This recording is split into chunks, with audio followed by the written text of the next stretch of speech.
From deep in the heart of Central Texas, it's the Best of the Outdoors podcast, brought to you by Texas Fish and Game Magazine, the voice of the Texas outdoor nation. I'm your humble host, Dustin Vaughn Warnke, author, outdoor writer, videographer, speaker, blogger, podcaster. Man, am I excited that you are here joining us today, tuning into the show. Thank you so much for watching, reading, listening. Thanks for telling a friend. Thanks for subscribing to the podcast and hitting the subscribe and notification button on YouTube to get all of our videos and podcasts and stuff like that. And I just can't thank you so much again for joining. You may be hearing a little bit of a sound difference because I'm on a mobile microphone, a Yeti Blue, which is a USB-powered microphone, and I'm in my backyard, which is the Best of the Outdoors, where I got my start with archery and hunting and all that other fun stuff that I do out here. I've recorded quite a few videos in my backyard, so it may sound familiar to you, but I just wanted to test this out mobily because what we're going to do next is take this show on the road literally and go to SHOT Show here in January and take the whole recording studio with us and one microphone and a USB plug and use my laptop to record shows. So I'm really excited about that because I'm going to be with Chester Moore, and I've got a great interview this week with Chester Moore about CWD, chronic wasting disease, whitetail hunting and whitetail biology, as well as whitetail species, which Chester's a wildlife expert. Love talking to him about that, and also about high fences, which is a big controversial topic, and we can dive into that. And I've never spent this much time in one sitting on a podcast with Chester, so this is a first, and this is probably one of our best podcasts together as well. So I'm really, really excited about having the opportunity to share this with you today. Here's my interview with Mr. Chester Moore from Texas Fish and Game, our editor-in-chief. Joining me on the phone is Mr. Chester Moore, Jr. from Texas Fish and Game, our editor-in-chief. How you doing today, Chester? Man, I'm doing good. It feels a little bit fallish outside as we're getting into winter, and it's a great day to be alive and a great day to talk the great outdoors. Oh, that's great. I always enjoy talking to you and catching up with you on these podcasts that we do. I think you, out of all my guests, have been on the show the most. And I like that because you and I share a lot of similar values, Christ, kids, and critters, which is your thing. I've kind of adopted that thing, conservation and getting kids involved in the outdoors and just all the different things that the wildlife world encompasses, in fishing and hunting for sure. Yeah, it's always great to be on your podcast and to share the common vision of where this outdoors industry that we work in is headed, and also where the outdoors industry that the listeners play in is headed. Yes, absolutely, and I think those are all good concepts there. So in this show, we're going to kind of talk a little bit about whitetail hunting since we're nearing the end of general season at the end of December, and then we have a special antlerist and spike season at the beginning of January. It runs to about the middle of January, and my plan is to get my son out in the woods on a hog between now and Christmas, and then I've got a friend that I'm going to take, Michael Foster. He's been on the show a couple of times. I'm going to take him hog hunting, and then I've got a property in Mason that we hunt on a lot that I'm going to try to take my son hunting for a whitetail deer and at least get him involved in the blood on the tailgate kind of stuff. So that's what I've been doing. It's definitely a rich tradition in Texas with a lot of people engaged in hunting in Texas. I mean, whitetail hunting is something that is basically the foundation of that part of the industry in the state of Texas. But that whitetail deer, actually, in my opinion, gets kind of overlooked as just being it's overlooked for its wildlife values almost. I mean, the whitetail deer is the most successful large animal species on the planet. I mean, if you take the feral hog, which was introduced into America and introduced into Australia, and take sus scrofa out, the only candidate for the most successful animal in the world, as far as a large mammal goes, is the whitetail deer. Good point, and I think that's a testament to good conservation because our numbers are certainly, different than what they were back in the day. The education has been different because back in the day you didn't shoot any does, you only shot bucks, and we know that's not the right way to manage it now. And I mean, a lot has changed in that world for the better. Wouldn't you agree? Well, if you look at 100 and almost 18 years, 1900, the estimates were 500,000 whitetails scattered throughout North America. Right. Now you have 4 counties in Texas that supersede that number altogether. You Only 4 combine 4 counties. counties, and I forget which ones, but I believe it's Gillespie, Llano, Mason, and one other one. And all 4 of those combined have more than the whole continent had in Over 100 1900. years ago. Yeah, wow. So there's something that's been done right. I honestly think some of it was just default. Sure. I think some of it was market hunting disappeared. That whole concept was a bad idea, market hunting, and then you had the game warden start, and that's what made the big difference. But I don't think anybody knew what they were doing. In the early days, I yeah. don't think they knew what they were doing. I think they gave the whitetail a gap, and the whitetail walked right through it and occupied it. Yep. Because they're so resilient. I mean, they're incredible. I've seen large trophy bucks in the city of Houston, near the city of Dallas, and in San Antonio, and I was just in Branson, Missouri, in the middle of Branson, and right behind this place is about a 130 class buck looking at me, right in the city limits, right behind one of the theaters. So they're very, very successful animal, and if you look at where whitetail are headed trajectory wise versus where the mule deer, which is the deer of the West, right, are headed, it's completely different.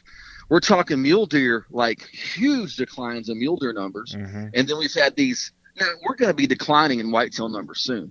It can't sustain development, habitat loss. You'll see some declines, but I don't foresee, the whitetail deer, unless some kind of crazy disease outbreak were to happen, ever going below huge numbers in America again. Yeah, no, that's a good point.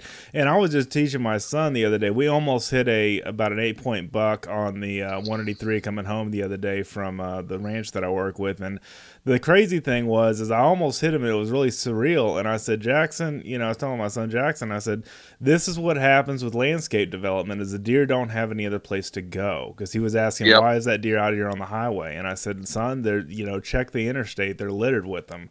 And landscape development, when I learned back in hunter's education, is one of the biggest, devastators of the whitetail population. Is that still the case? Yeah, absolutely. You have, other than cyclical drought, right, which whacks everything, yes, it's definitely the development side, because the deer do okay around human habitation. And there are even certain areas and certain spots where you'll actually have the potential to boost deer, maybe less cover, because we plant things and we make things even more bountiful in some areas. Sure. However, when roads are cut through, no matter what happens, now you can't just, obviously deer can't live on concrete, but at the same time, if you have green belts, deer can thrive. But you start having highways and stuff, and then that's where you really start getting in problems. There are probably millions of whitetail road killed every year in America. Oh, sure. Yeah, I mean that's at least, and that's the funny thing about how all that works is that my Jackson's grandparents, my in-laws, live in a subdivision in Georgetown next to Sun City, and they're thicker than thieves there, man. And they have no natural predators, and they don't grow very big though, Chester. When it comes to the size of now, the bucks get decent, but as far as the body growth is stunted because there's so many of them in a concentrated landscape developed area. Yeah, you'll definitely see some size decline in areas like that. I just had an article that was published at fishgame.com. I've written about it some own properties. I've been on this topic for about 3 to 4 years. I know you have. Of micro whitetails. Yeah. Back when I was a kid, I remember my uncle, the late Jackie Moore, telling me about a deer lease that him and my dad were on in San Saba County, and they right near the city of San Saba area, and my uncle talked about seeing a deer across the road that was the size of a yearling, the first year fawn, but a fully developed 8-point rack. Interesting. Mature looking buck. And it was just really intriguing. And he said it was broad daylight, and it blew his mind. And right before my dad passed away, I was sharing that story with him. He goes, "Oh, that was his brother." He said, "Oh, no, I don't know why I ever told you, but I saw those deer that size and at least several times." Huh. So that made me think about the idea of like dwarfism and whitetails, right. These really small deer that pop up in populations. So I put a blog out couple years back soliciting information. I had a hunter in Michigan talk about here's a deer on a skinning rack. It's kind of hard to tell for scale, but he says it was way, way smaller than the rest. Had numerous accounts. There's some hunting forums where people talk about these deer. And finally, we had a reader send a photo. Go to fishgame.com and look up the article on micro deer from a game camera. And in the foreground, and you know about photography, that if something's in the foreground, it will appear larger than it is in scale to other things. Yes. So there's a buck what looks like a 6-point rack in the foreground that looks like a poodle, like a standard poodle size. And there's a doe behind it, probably 10 yards or so, that looks infinitely bigger. This is a really tiny little deer, and this is a legit, there's no Photoshop work, it's a game camera photo. And there are people that are reporting seeing these really mysterious little micro deer. You know, you can't tell on a doe because, you know, it could be a first-year fawn, you know, or whatever like that. But if you have something the size of a standard poodle with a fully developed rack, you know, there's something going on genetically there. Yes, absolutely. Absolutely. And that's one of those kind of mysteries that will sort of haunt a hunting camp forever, right? Yes. Absolutely. Always wonder about the mystery of the micro deer. You know, the smallest subspecies, and that's the thing. People think whitetail deer. There are many subspecies of whitetail deer. That's why they look different up in the Northeast. In Texas, there's the Avery Island, which is where I live, in the southeastern Texas, along parts of the coast, into central Louisiana. You have the Texas whitetail, the Kansas whitetail, and I believe there's one more. Oh, the Carmen Mountain whitetail. The Carmen Mountain whitetail is the second smallest subspecies of whitetail in the world. The first being the very famous key deer. Yes. They're centered out in the Florida Keys, which are about the size of like a Great Dane or height, or maybe even a standard poodle. They're very small. Oh, like a large dog, basically, right? Yeah, a large dog, but that's as big as they get. And there's only 1,400 of those guys in existence. And I was really worried about them during the hurricane that hit because of, you know, the huge storm surge and the catastrophic potential down there. I've always had a soft spot for the key deer, and U.S. Fish and Wildlife Service said they know they lost 56. I guess 56 they knew of that, you know, they found dead, but they didn't wipe them completely out, and that's good to hear. But we have the Carmen Mountain whitetail that's indigenous to parts of the Trans-Pecos and also into Mexico, which is a little bit bigger than the key deer, but not much bigger. Right. No, that's cool. Yeah, and if you think about it, I mean, there's probably not a whole lot of pure subspecies of whitetail left.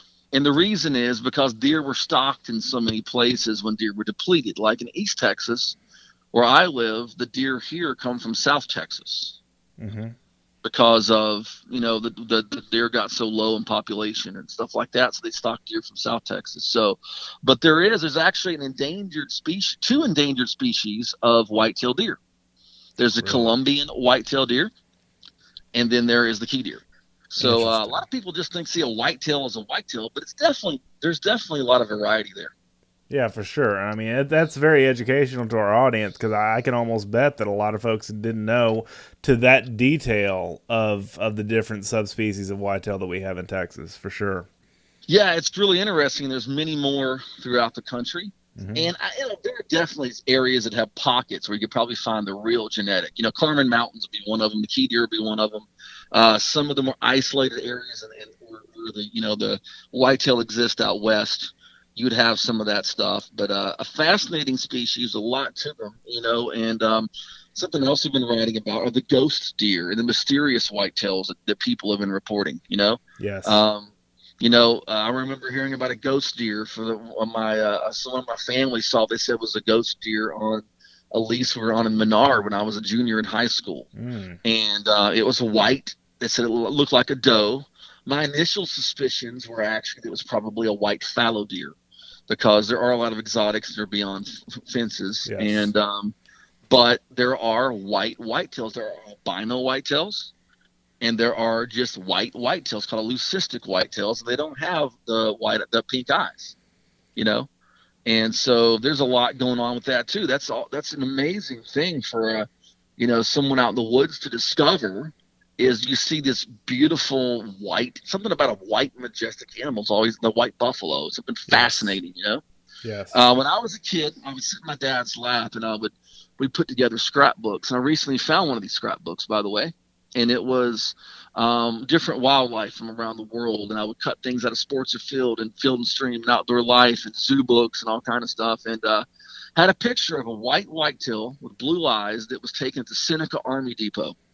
Goodness. In upstate New York. Well, 15 years ago, I got to venture, or 14 years ago, I got to venture up there with our hunting editor, now hunting editor, Lou Murillo. Right. And I mentioned those deer. I was hunting up there with him, and I mentioned those deer. He goes, "Oh, I'll take you there." And on the way, because they're behind a giant high fence protecting the Army base, right? I said, "You ever see them beyond the fence?" He goes, "No, never." Before we got there, I spotted 2 of them beyond the fence. Wow. And that was kind of cool. So they're not albino. Yes. Which is partial albinism. I actually saw a piebald deer. I've heard of those, but I've never really seen one. It was out in Edwards County, and it was in 1992 on a ranch called the Greenwood Valley Ranch. Mm-hmm. An absolutely stunning area. Not too far from the famous YO headquarters. Mm-hmm. Probably 20 miles down the road. Beautiful, beautiful, beautiful area. Unbelievable amount of access deer. And glassing this hillside, we saw a herd of whitetail. And there was a piebald, and it was in May. It could have been a buck or a doe because it was at a distance, but it was definitely a piebald. Sometimes those are called calicos, right? A calico deer, but it's a whitetail. And then what's interesting, since it's Texas centric, is the fact that there's a pocket of Texas where there are numerous black whitetails, melanistic whitetails, interesting, spotted. And the epicenter is very near you, my friend, between like Dripping Springs. And then you go down towards San Marcos. Mm-hmm. That little area, if you draw a straight line between those areas in there, every melanistic black whitetail photo that I've gathered or that we have accounts of are in that area right there. That's amazing. If you think about blow somebody's mind, you see this majestic deer walk out and holy smokes, that's a whitetail, Mm-hmm. and it's always cool. It reminds me of God's creativity. Yes. You can go out in the woods and have my mind blown, Mm-hmm. Sure. we can be sitting around talking about, well, this is, that's not a legitimate deer because it may be black, but it's only, 29 Boone and Crockett, and right. Unless it's 130 or above, it shouldn't even be looked at. It's not even considered a trophy or anything. Yeah, we I know could go exactly down that route, but in my idea, that is a worthy animal of adoration. All of them are, but just that rarity, the fact that animal made it to adulthood, it is so different. Yes, is really, really, really cool, and opens it up. I remember as a kid going hunting for the first time, and my dad had a lot of respect for nature and liked to hunt. We were taught not to, don't shoot it unless you're going to eat it. Yes, that's the thing, and grew up with a real respect for it, and my dad had a real love for the whitetail. He loved to hunt them, he loved to eat them, but he loved to photograph them and watch them. And I remember just having a reverence for the animals growing up. Mm-hmm. And my dad taught me that, but it wasn't just dad taught me that. I took to it. It was like, what incredible animals. And I think at some point we have devalued the value of the actual animal and made it just down to measurement of bone. Yeah, no, you're right. I brought that up on the show plenty of times, Chester. And the thing is, it's about the experience, in my humble opinion, and yours too. I know because I listen to your show, on KLVI. The more I look at it and the more I do this show, the more I realize that, man, it's about the experience. It's not just about bone. It's not just about antlers. It's not just about, all those things that so many hunters put on a pedestal, I'm going to give you a story. I actually have 2 stories about this that there's a dark side in the hunting industry that no one in the industry wants to talk about. And I don't mind talking about it because it's one thing to talk about the animal rights people. They're an easy target. But sometimes in your own camp, you have to expose idiocy. You know what I mean? Sure. And while the vast majority of licensed hunters are ethical people who really care about having great renewable resources, there are knuckleheads in the bunch too. You can read the Texas Parks and Wildlife reports and see the amount of poachers. We had those at fishgame.com in some cases. Yeah, that's right. Yeah, we ran one last week because there was some guy poaching on the side of the woods naked or something. It was crazy. I saw that. We had to run that story. I'm like, dear Lord. You never know what you're going to run into in the woods. No. Much scarier than running into a bear or some naked guy with a gun. Yes, exactly. That's a horror movie. But I digress. I had a guy that I knew who had land in, I believe it was McMullen County, the Golden Triangle. McMullen, Webb, and I forget what the other county is, that are ones that have produced all these giant bucks in South Texas. And there were high fences back then. This was in the mid 90s, but not nearly what there is now. I mean, the vast majority of South Texas is a high fence now, Right.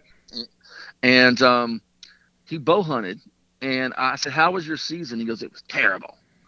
And I went, "I can't imagine this guy on his place. He had like 1,000 acres, and it was in a great area. I couldn't imagine this man having a horrible season. It just didn't register that was a possibility." Yes. You know what I mean? Mm-hmm. And I said, "Well, what happened?" He said, "Well, I had this buck scoped out, and I shot it, but I just knew it was a 150. It only taped out to like 148." 2 inches off. Somebody missed the point there. And I'm like, I said, "That's stupid." I said, that's a gigantic deer, Yes. Well, I mean, I got standards, and I'm like, "No, not mine. Whatever your standards are, pal, are not my standards." Right.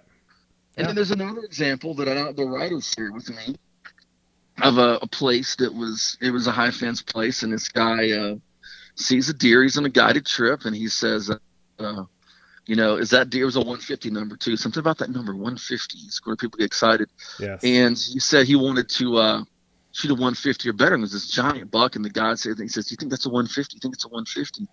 And the guide said, "Man, I don't know. He's close." He said, "You can't get it exactly. We haven't measured this deer, but he's close. He's a giant, awesome. He's got to be at least 150 to 100 shoots him."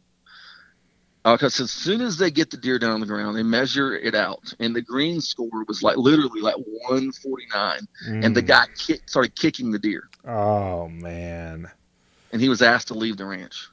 Rightly so, too. I mean, yeah, I would tell him to leave the ranch and then put wanted posters in the city if he shows up again. Yeah.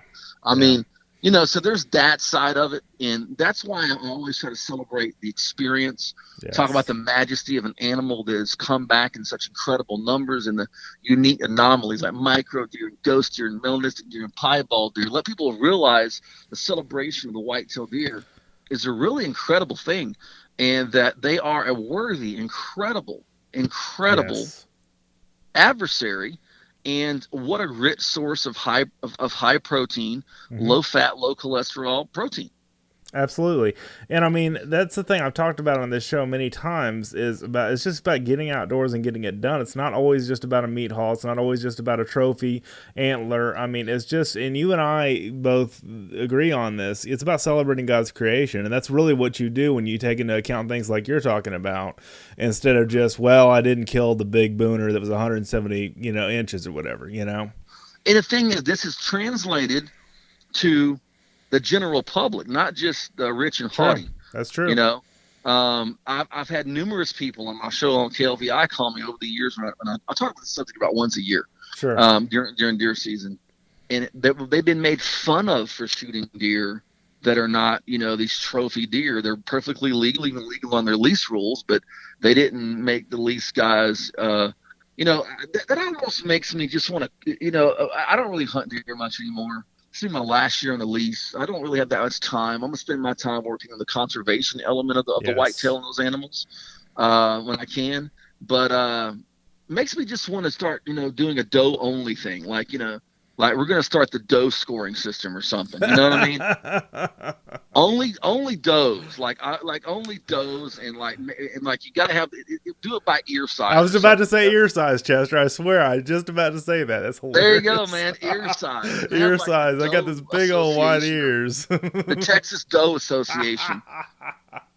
And and like that, and then have special awards for spikes. Yes. Right. Yes. And and it's like it gets ridiculous because here's the truth. Only two things that can stop someone today from killing a monster deer. Money. Yes. And then the willingness to want to shoot something behind a high fence. That's a very good point. That's it. Yeah. And right. I have nothing wrong with the high fence thing. I'm just saying is there are people who would rather just go hunt a whitetail on an open range, And Well, so yeah. if you don't mind that and you got the money, there is nothing. You can have the biggest buck you can afford, just the amount of money you're going to spend. I had a big conversation the other day with one of the guys that I hunt out with in Mason, and he's very generous, lets me come hunt there every year, and I love the guy, I really do. But we had a long conversation about CWD and about high fences, and he said, I don't want high fences because those deer can touch noses, and CWD could be transferred from a high fence to my deer herd, and then I've got a problem. But, I see that side of it, but at the same time, I work for a high fence game ranch on the side and do a lot of work for them, and I don't see the issues that I understand with whitetail is one thing, but without high fences, we don't have the exotic population that we have today, Well, the high fences aren't going anywhere because the regulations in Texas are based on rich landowners.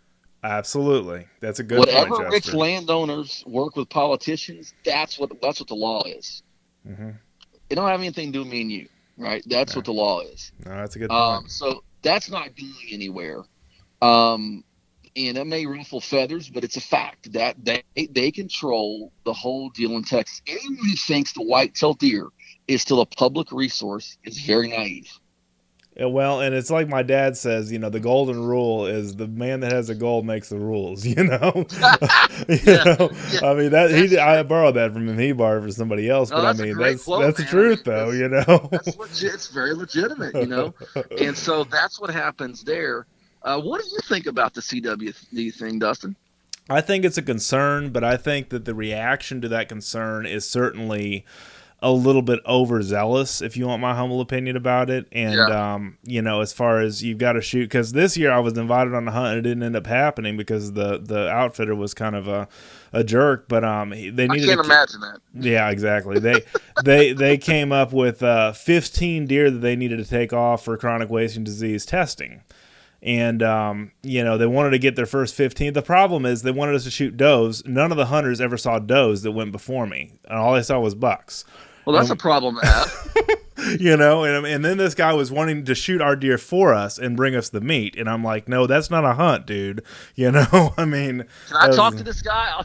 That's another story. I don't have much schedule. He wants to shoot That's the right. deer That's me. right. Yeah. Does he have the right tags where he can shoot all the deer he wants? And MLD tags, as you well know. Yeah, he can do what he wants with those tags. Yeah, exactly. I mean, they give them a bunch, especially for high fences in MLD. But, I see both sides of the CWD thing is what I'm trying to say, Chester. How about you? Yeah, I'm kind of in the same boat. My good friend Ted Nugent's way anti-CWD regs, and Keith Warren, another guy I know. Yes. A lot of those folks are, and I see their point. But I've also done the research, and CWD has caused problems in other states. Oh, sure it has. Absolutely. My thing is this. I don't know why Texas has jumped on it the way they did. I almost wonder if they know something about it that we don't know. Yeah, and they're not letting it out of the bag. Yeah, that's a good point. Wonder, I've thought about that before. I have thought about that. Some bit of information. Is this thing about to morph? Is there something? I don't know. I think we need to be precautious, but I think maybe some of these things are out of control as well. I'm like you. I mean, and I'm not one to jump right in the middle. Usually I'm on one side or the other or something. But I'm also like, I just keep thinking the journalist in me goes, I wonder if there's something that they maybe can't prove yet, but they're very concerned about. Yeah, that makes me think that. I think it's a very valid point. I saw an elk on a high fence ranch in south of Bandera last year in the summer. I'm pretty sure it was dying of CWD. Mm-hmm. And it looked like what I've seen. Yep. He was on the side of the road. I mean, he was fading away. Right. And I passed him 3 times in 2 days, and he was always walking around, stumbling around. It looked really crazy. This brings up something. Some of the real concern for CWD comes with mule deer. Yes. And the mule deer population has been just decimated in the West the last few decades. Mm-hmm. The drought situations have just plummeted in them, and the rise in mountain lion populations hasn't helped, and also the rise in hunter numbers. Right. They're not going to cut back a whole lot of hunting permits in those states. No, they're hard enough to get as it is, the lottery and the draw and all that other stuff. Yeah, so nothing against that, like that. But you got to be. I've always wondered, how come there's not a high fence mule deer operation in the Trans-Pecos? I wondered You that think too. there'd be a dozen of them? Because Yeah. I got news. Somebody producing monster mule deer could just write their price. Right. You know? Yeah, that's true. That's a good point. Because monster muleys, I'd love to kill a monster muley one of these Dude, days. I just want to see a monster mule. That'd be happy Exactly. for me. Yeah. I found on the Sacramento River 2 Decembers ago. Went and visited my friend Hallie, and her husband Adam took me out for just a cruise down the Sacramento River, and there's just one spot that we were. He said we can see a lot of deer in there and have blacktail there, you know. Yes. And I have a picture of about a 130, 140 class dead blacktail. Whoa. And it was a monster, man, and it had obviously died in the rut. I thought a mountain lion killed, but I looked at the neck, and there was one puncture wound, and there was no neck breakage or anything. I think it just been killed fighting in the rut. But it was like crazy. I've seen tons of monster whitetails, but this was majestic, a blacktail, you know. So there's a lot.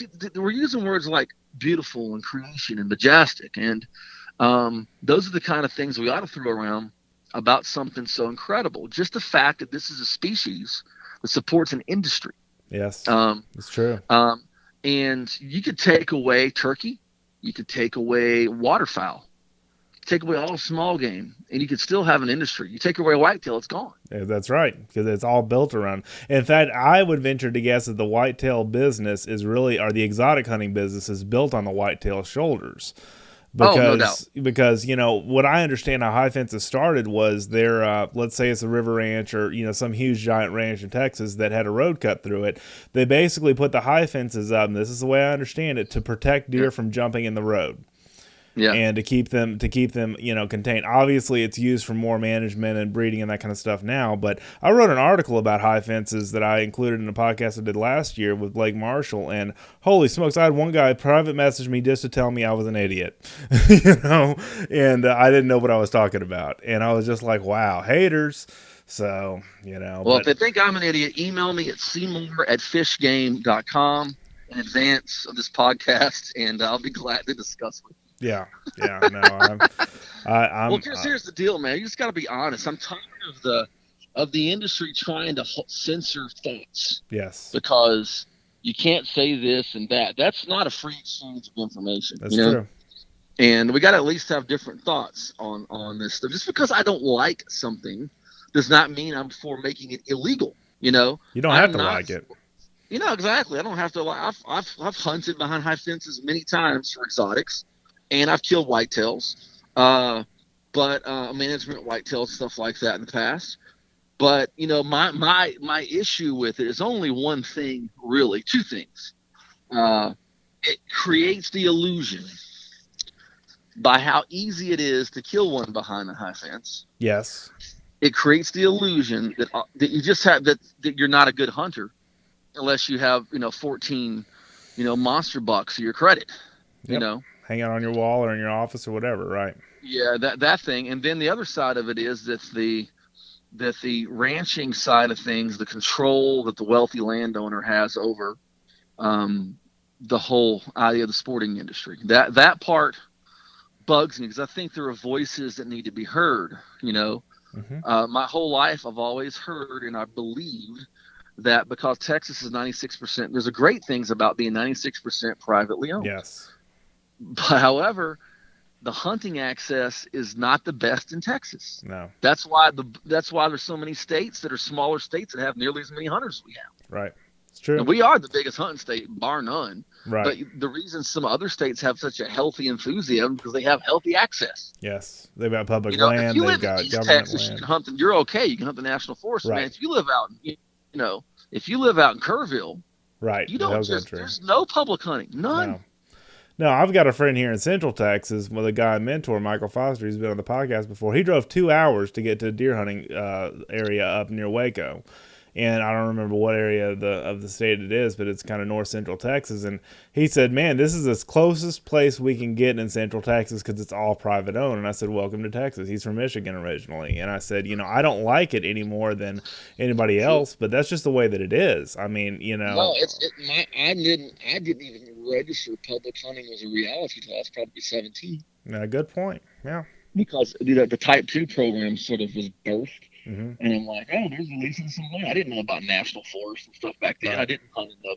My dad hunted out on leases, And so it's just a different world. And I think that I would love for us to have more public hunting land, but it'll never happen. No, nobody's gonna unless some of these landowners lease out, which has been happening with Texas Parks and Wildlife. They've been TPWD, I should say. Yeah. They've had some landowners lease out land to the state and that kind of stuff, where they make public access and that kind of stuff. But that's not in real big, great proportions. And every podcast I listen to about public land hunting or stuff like that, I always hear these horror stories in some cases of crud. This guy set up on top of us for our duck hunt, or these That's guys. happened on my private deer lease. I'm sure. Really, I have had entire feeders and stands stolen on deer lease. Oh man, it shouldn't be like that. We got to unite. It's insanity. We can't be stealing from each other. So. It's crazy business, but that stuff happens. There are public. The thing on public land is you have to be willing to go middle of nowhere. Right. You got to be where they're not. Yeah. Yeah, and that's the whole thing. Is if a hunter wants to go out and hunt, and or a fisherman, if they want to go to the key to finding great fishing and great hunting is finding no people. Right. Go where others. You go to some of those Mexican lakes. Right. Not nearly as much pressure as you have on like Sam Rayburn or a lake like that. And That's a good point. If they were to shut Sam Rayburn down of fishing for 2 years, which I'm not suggesting, by the way, I don't want a bunch of crankbaits on that. Yeah. But if they open that thing back up, it would be unlike anything because that lake has such incredible habitat, but it also has more fishing pressure. Right. Than probably any other lake in America. That's a good point. Parks and Wildlife did a study, and they did a long tagging study, and they found, this blew my mind, that 1/3 of Rayburn's bass have been caught by tournament anglers every year. Oh my gosh, really? That's crazy. So the lake would go crazy. The same thing if the guys get out of these national forest areas where nobody wants to go, they'll have a deer that are a little bit less wary, and they'll have more chances of finding big bucks and stuff like that, Well, and you and I have we've talked briefly on the show before about hog sanctuaries and having these national forests in places like that are licensed by the state, or open for night hunting or open for camping and night hunting or something like that. But otherwise, they're fair game, and the hogs will bed up during the day. I'm just bringing this up, just because I thought about it. Yeah. I don't agree with that. Well, then it's a problem, because. What's happening? I predicted, and I will be glad to say I predicted this, that the next urban wildlife scourge is going to be hogs. Oh yeah, it's already happening in some places, man.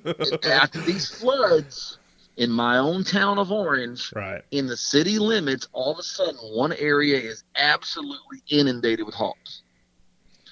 And what happens is, if it's an area that's got enough little green belts and little fields and stuff like that, there's nothing you can do. Mm-hmm. They're not going to start shooting AR-15s in the city. Trapping has limited success. They're not going to turn some guy and his pit bulls loose. Nope. So they're there. So you got crossbows and compound bows, and that's about it. I mean, and then you got to go track them. A little bit of damage here, and that goes back to the original point of the conversation. And you brought me into this great conversation. I salute you for having open discussion like this. I love it. Animals like a hog or a whitetail have instinct in them that makes them thrive in the face of pressure. Not just survive, thrive. Absolutely. Thrive, and that is such a worthy attribute of an animal, to just go, man, that is an incredible animal. The will to live and the will to survive. It's put in there by the Creator, and it's working. And it's just so magnificent to think that we have so many of those animals right here in the great state of Texas. Oh, I couldn't agree more. I mean, you and I are so like-minded about some of this stuff, but ideally, that leaves more credibility to me of there being a creator behind all of it between you and me, Chester, and there being some plan, but it's a perseverance that I'm so honored by these deer and these hogs in Texas. And elsewhere, it's just amazing that they continually, like you say, grow in numbers and make more little ones. Hogs are very prolific. I saw a hog mating another hog one of the last time I was out hunting with my air gun. I was like, I can't believe right in the middle of the feeder and God and everybody, they're doing hog things, making They more, don't care, more man. hogs, I was on a hog hunt one time, and I heard like all hell breaking loose. And there were two boars fighting over a female. Oh boy. Sow. And they were, one would mount her and the other one would knock it off, and they fight. Oh my gosh. True story, man. I finally shot one of the boars, and because it was a pretty good size one, but this was years ago, about 12, 13 years ago in Newton County. But they don't care, man. They'll just, they're like, look, we're going to do what we're going to do, and what you going to do about it. That's right. I'm going to make and more then hogs. Once again, you will hear the cry of someone saying, we can't stop the hogs on our property, but if you want to come hunt them, it's going to cost you $1,000 a hog. Yeah, that's not right either. And I mean, the thing is, and I work for, Danny Berry and DB Hunting Ranch, and I'm going to have him on the podcast soon. One of these days, he agreed to be on. And, the thing I've talked to him about, if you even charge $125 for a hog hunt, for instance, if people don't get their hog to go home, they throw a walleyed hissy fit. And I'm like, it's $125. I know it's a lot of money. It's still a lot of money to me, but at the same time, you can't expect you're going to have this giant gourmet dinner served for you and overnight lodging and everything for $125. No. So they've slowed down on their hog hunts, and they've made a couple of customers not too happy about it. But the bottom line there, Chester, is that I agree with you about the $1,000 hog hunts with night vision and everything else, because they need to have them eradicated from their property. I mean, there's some ranches, and I'm not going to name any names, that make a big deal about, well, hogs are running us over. You just Google hog hunting in Texas, and you'll see ads for hogs are running us over, but you go to some of these places, they charge you to clean by the pound, Chester. Well, here's the thing. Some of these places that are railing against it stocked the hogs. I was going to mention that next. Absolutely.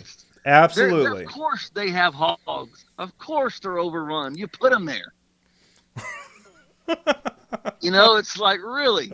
Hey, we've had at Texas Fishing Game, we've had people from out of state contact us all the time. Yes, I've seen you write about this. Yep. And ask about this, and they'll be like, hey, man, by the way, thank you. You're always quoting my articles. Thank you. But I try, man. Wow. I like one guy reads me. I read your stuff. I read all your stuff. Yeah. No, Dustin, you're awesome. Oh, thanks, man. But the reality is, people will think that they see these shows and read the stuff. Well, I'm going to come sign up to eradicate the hogs, and you say to them like, can you sign over your mortgage? Yeah. Maybe your first child. That's right. And then you can come kill them, and they're like, what? And people are mind boggled from out of state that we're charging to kill. Now, it's free enterprise. I get it. You do what you want to do, but don't complain. Yes. Don't be like, well, we're inundated. If you have a high fence and you put them there to begin with, yes, absolutely. It's stupid. To be honest, like, hey, we have lots of pigs. Come kill them. Cool. Right. But like, hey, help conserve our ranch. And then you go out there, it was like a moonscape. It looked like you woke up in an apocalyptic vision of post-nuclear America. Exactly. And the only thing survived were you, hogs, and a cooler feeder. That's right. Cockroaches, hogs, and carp. That's all that's left after the nuclear apocalypse. Any kind of hunting's fun. As long as it doesn't deplete the species. Sure. Let's go for it. Yeah. It's all to me about the conservation. And the reason I've risen up more and I've always been into conservation. I mean, I've won national awards for conservation, et cetera, et cetera. But the reason I want to do more on it is because I think that the real concept of what it means is being lost. Mm-hmm. Yes. I think it's thrown being around lost. a lot. I like that. Yeah. I got news. You growing a deer that's got northern genetics and has been fed all this, and you paid $100,000 for his dad or mom or whatever. Or a semen straw or whatever. And putting that is not the conservation I'm talking about. Yes. I'm talking about making sure that wonderful tract of land that if hunting that deer keeps that land in good shape, I'm all for it. I see. That's what I'm saying. But there's a point now where people will check off their conservation box. Well, I belong to this association, and I've got big deer and I'm managing them, feeding them protein. I'm a conservationist. No, I'm not. Nah. I'm talking about people who will invest and spend money and spend time on bringing back native vegetation and providing water for wildlife and doing tremendous things that happen out there. Even the small people on hunting leases that want to have better quail populations, they plant certain things and they work on controlled burns, and all of that kind of stuff is what we need to get back to, because it contributes to more wildlife, healthier wildlife, and healthier ecosystems.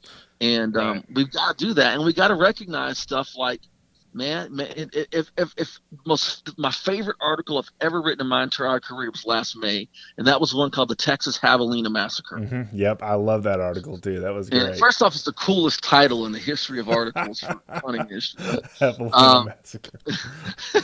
but it was about the warfarin deal, poisoning hogs, and I found some information doing research that boggled my mind. In the 1930s and 1940s, javelina were healthy populations from southern Oklahoma down to where they're at now.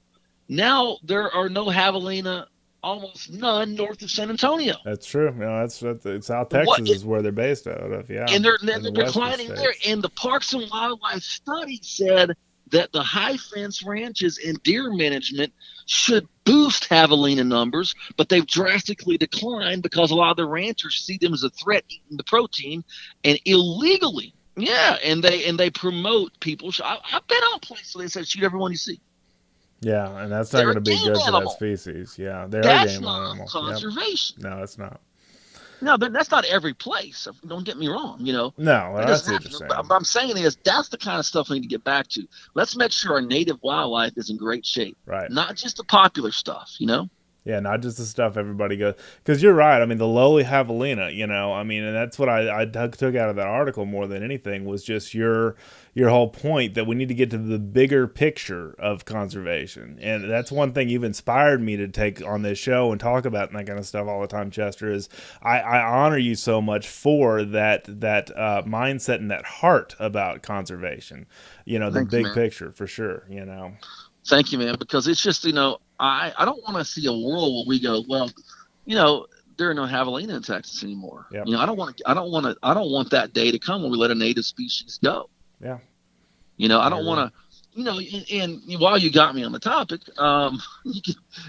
getting you all fired up here. Yeah, I can feel it. You let something like this happen. You let banning elephant tusk coming into America or banning lion imports or something like that. There's like 1,000 people in America who go do that stuff. Yeah. There's not that many people that shoot elephants, right? Yep. You have to like own like like Walmart to go do that. It costs so much money, and there will be an outcry in the hunting industry like oh my God, the entire world's about to stop. Mm-hmm. But the javelina disappears and no one cares. Nobody cared about the poor javelina. Yeah. Nobody cares. It's the same thing. It's like they'll freak out over the elephant thing. And then the tiger it's gone. I mean, there are 3,000 tigers, 3,000 to 5,000 tigers in the entirety of Asia now, of all subspecies combined. And not a lot's been done about it. And I'm thinking if the hunting industry wanted more good PR, they would take some of the money maybe they do on maybe some of these other things, make their own surtax on shooting lions in Africa, help conserve lions. Because, by the way, there's only 20,000 lions left in the entire continent of Africa. Wow. I did not know that. Yep. And, yeah, the hunting industry is not going to tell you that either. But, then you could take and put that in tiger conservation. And, the one thing I will say, your Houston safari clubs and Dallas safari clubs, and to some extent SCI and different groups, they are getting really on board and have been with promoting anti-poaching patrols in those areas. Yes. Those things are huge. But what I'm saying is we're worried about because, some ultra high level guy or whatever, can't get his elephant back. The world will, while species right under our own nose are disappearing. Mm-hmm. Yep. Good point. But I will say this: if you want a great idea of how wildlife conservation works, for the most part, come to America. Mm-hmm. We've done it. We've done it very well. I mean, to some degree, it's not perfect. It's not perfect, but it's right, better than a lot of places in the world. That's the voice of reason right there, brother, and that's what I like about you, man. That's the I'll get all out of whack, But it's not perfect, but we are the glowing example. However, I can't rest in good conscience knowing a problem's there and not addressing it. Mm-hmm.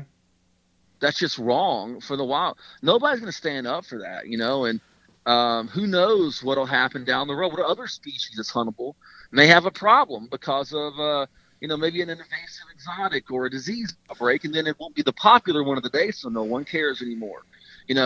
we just have to kind of, get back to whatever's working for the environment. And Basics. It's the same thing. It's just as bad on the non-hunting wildlife side. Right.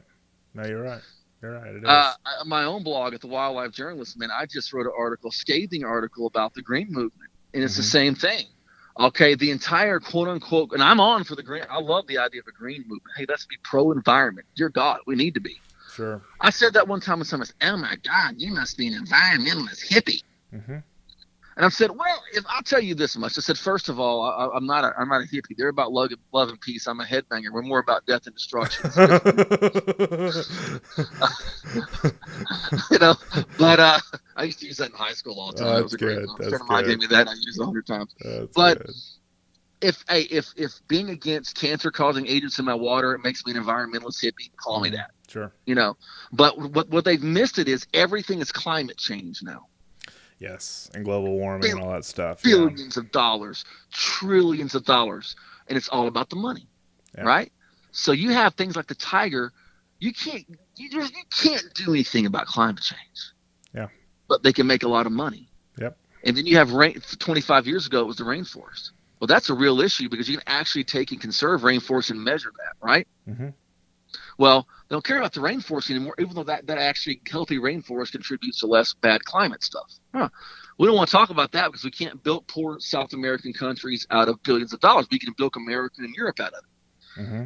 And it's all about the money. It's the hypocrisy level of these elites over there are letting endangered species go extinct under their watch they used to care about because it's all about the climate change because they feel very important and they can go to the Kyoto Accords and they can go get their awards on whatever mindless television show that they're part of, award show, and act like they're saving the climate while the animals that live in that climate are being wiped out by poaching and habitat loss. Yep. That's a very good point, Chester. And, Rick Warren, who wrote The Purpose-Driven Life, I've brought this up on this podcast a few times. He's often said the purpose of influence is to help those who have none.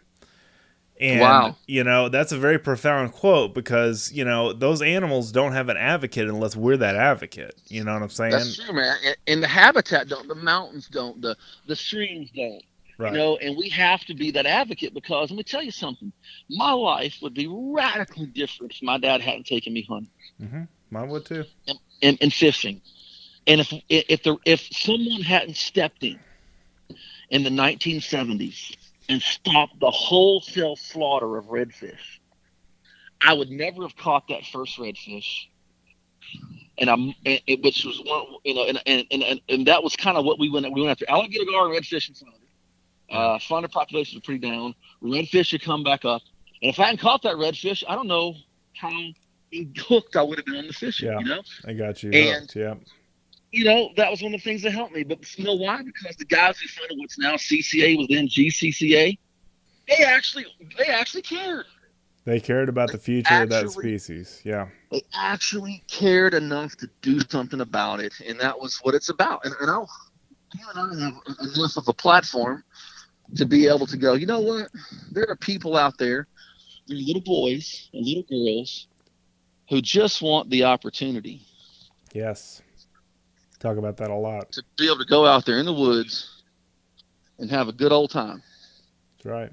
And it's our responsibility as adult hunters and fishermen to, if it's your neighbor, and I talk about this all the time, if it's your neighbors, if it's your, the lady you work with that's a single mom, if it's, whatever, it's about making that reach out. And that's our job because this sport's declining. I talk about that all the time. But, instilling and getting kids hooked on this stuff is what I'm all about. Yeah, that's really the ticket, man. I salute you for what you do in your program. Thank you. You show the work you do with kids that people don't even know about. You do out there with those kids, underprivileged kids. Sure. It shows that you're not a hypocrite. You're a guy out there doing it, and you are doing it in defiance of the apathy. Yes. And so I thank you for that. And that's one of the great things about us both working for Texas Fish and Game is that the people who own the magazine that we work for actually do care about the resource and the people that are out there. So it's been a great time. I've had a great time with you, man. Thanks so much for joining us, Chester. I really appreciate it. All right, man. I'll talk to you soon. All right. And there he goes, ladies and gentlemen, Mr. Chester Moore Jr. of Texas Fish and Game. He is our editor-in-chief, as well as he's an author of several different outdoor publications, outdoor books, and one of the key people that I call about wildlife advice and species and biology and different things like that Chester's talked about over the years. I've just learned a ton from this guy, and really dear to my heart, and really had a good time talking to him on this show today about everything. So, if you're not subscribed to the podcast, please do so. It is free. You get a new show every 2 weeks. We're going to do some format changes in the next couple of shows, especially when we're at Shot Week, which is going to be, I think, the third week of January, as it turns out. And basically, we're going to be having a lot of fun on that show, on several shows. I think we're going to do at least one or two, maybe a few, show recap every day of different things that we saw at the SHOT Show and things like that kind of engage with us. And we thought would be worthy of listening, worthy of talking about on the show, I should say. So, and forgive me if you hear all kinds of background noise, because this whole show is being recorded close to a county road that I live on, and we've got about 100 yards of privacy fence between us and the road, but it is kind of noisy out here sometimes. So anyway, I love the outdoors, love to listen to nature out here when I'm talking on the phone and recording this podcast, and really, really appreciate you guys watching, reading, and listening. Check out the December issue if you've not done so already. There's a ton of awesome stuff. There's also an article that I wrote called Crossbows for Christmas, which is all about crossbows, and I mentioned Barnett crossbows, which you know if you listen to the show at all. That's one of the brands that I shoot, and then Excalibur, who just did a program with us, Striker, who just did a program with us. We talk about compound crossbows, we talk about recurves, reverse limb, all those different types of crossbows that are out there, and even some of the fastest crossbows in the world. So if you've not read that story yet, it is in Texas Fish and Game. It's a good story, I think, because I wrote it. And for very inexpensive to get a subscription to that magazine, and really appreciate you guys supporting us over the year in the show. And if you have a sponsor in mind, you want to tell about the Best of the Outdoors, I'm in advertising sales. I'm always looking for sponsors for this kind of. Please tell them to get in touch with me. You can call me or email me through dustinsprojects.com for free. And obviously, it's a free website that has all my hunting videos and articles and blogs and podcasts and all kinds of links to all kinds of all my content. But you can email me through there if you've got somebody you've got in mind that you'd like to hear about on the show as far as the sponsor goes. And if you just got some show ideas, just email me, dustinsprojects.com. And if you want a subscription to Texas Fish and Game, it's fishgame.com. We also have a blog. We have 3 newsletters, which I talk about just about every episode. Tactical Tuesdays, now it's called Tactical and Practical Tuesday.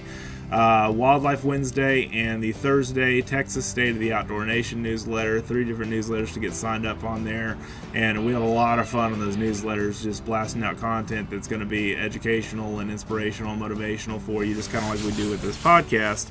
I'm just excited to have the opportunity to bring it all to you and be part of all of it. It's kind of a dream come true for me. And like I've said before, this whole podcasting thing, man, I mean, I've dreamed of doing this for many years, and to be able to share this message with you of hope and inspiration in the outdoor lifestyle and everything that comes with the outdoors. My whole goal is to make it accessible. My whole goal is to talk about conservation and kids and getting kids involved and that kind of stuff in the outdoor sports. I mean, that's really where my heart is, and I guess you've seen this you've heard this rather, if you listen to the show for very long. That's really where I'm at on that. So anyway, thanks a lot for your support and supporting that mindset, and thank you so much again for tuning in today. Have an awesome day in the outdoors. We'll see you next time.